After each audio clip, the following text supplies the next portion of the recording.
the Western Front, things had been going well for the Allies as the year 1944 drew towards its end. Ostend, Havre, Boulogne, Calais had all been taken in September. The capture of Nijmegen in Holland by airborne troops was followed by the epic defense of Arnhem.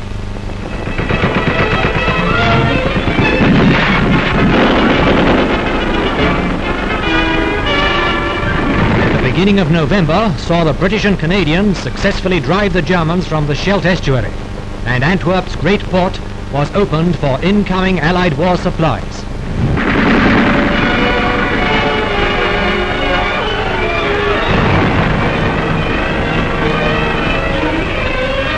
By the first week in December, the whole line of the Maas River was firmly held, while the Americans were probing into Germany itself. The bag of Nazi prisoners on this front had grown to pretty sizable proportions.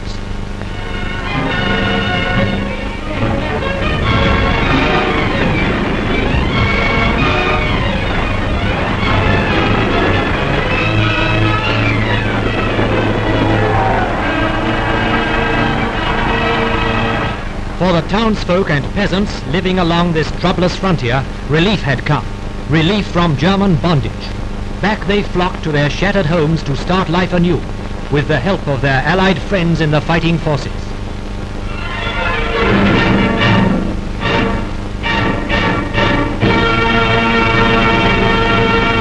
In the second week of December, the beginning of the German counteroffensive through Belgium and Luxembourg. On the 16th of December, with cries of "Paris by Christmas," the Germans broke through the Allied line. Von Rundstedt's great gamble was on.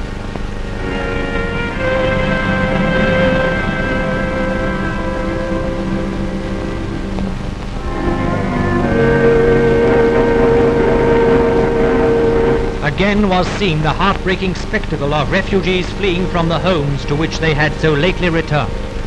The Germans were coming back.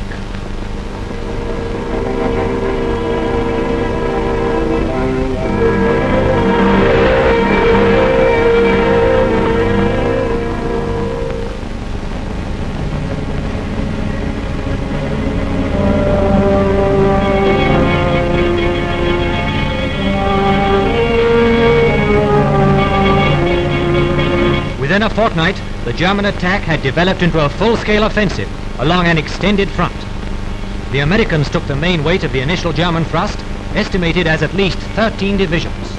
They were forced back, but their bitterly fought delaying actions considerably slowed von Rundstedt's armies in the first 10 days.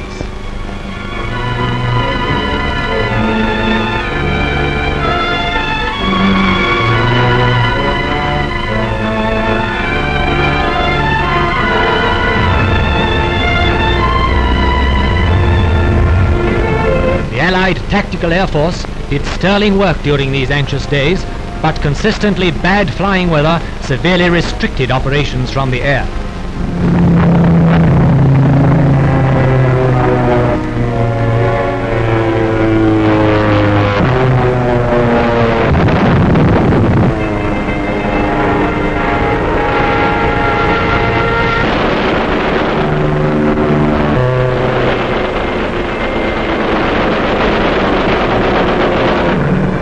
Bulge now extended almost 60 miles into Allied territory from a base 35 miles wide.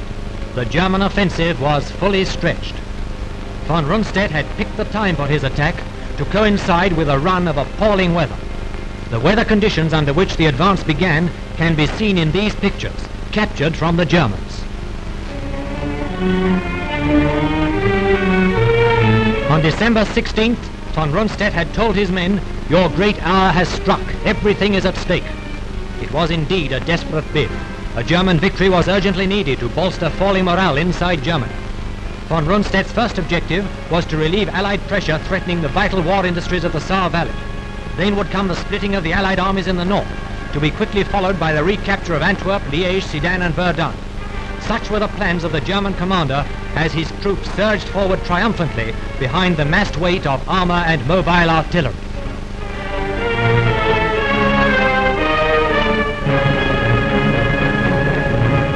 Meanwhile, isolated pockets of American troops left behind in the German advance were fighting desperate delaying actions.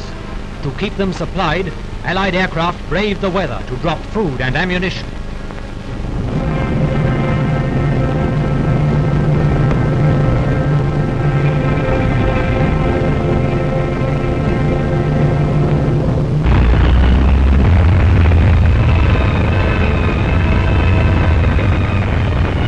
Still confident in their ignorance of the Allied forces soon to be flung against them, the Germans continued to press forward.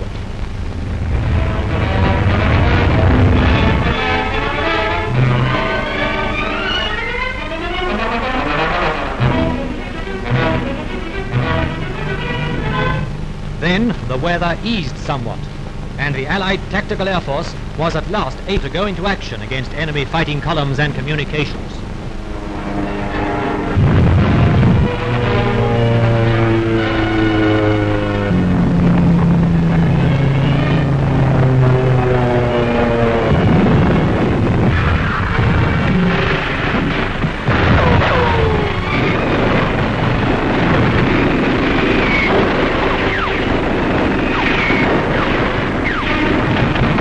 The Germans' own guns, captured, were now turned against them.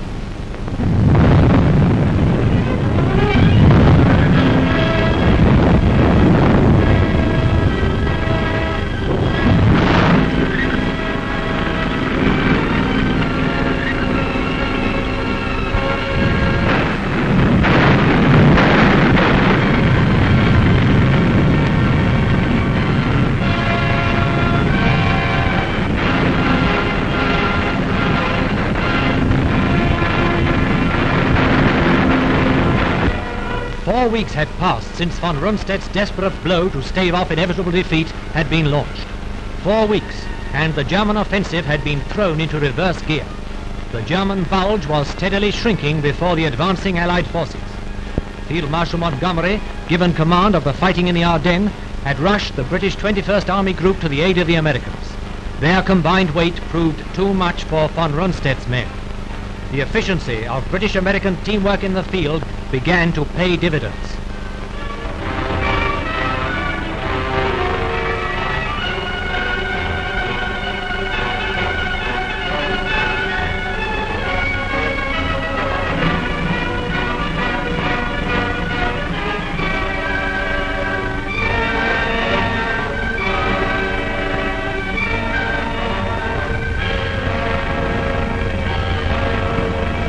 By the end of January, the Bulge had been straightened out. The German gamble had failed, and at a heavy price. The loss of over 120,000 men killed, wounded, or captured.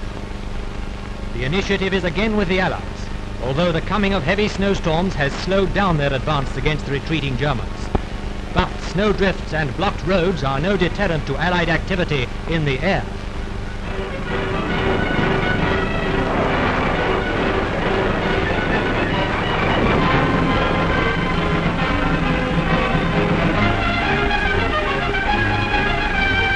The German offensive was a desperate reaction forced upon the Nazis by the Allies through their swift and vigorous conduct of operations. The great Nazi drive has ended, with Herr Goebbels' doleful plaint that the Allies in the West are tying our hands in Germany at a moment when we are building dams against the onrushing flood from the Russian steppes.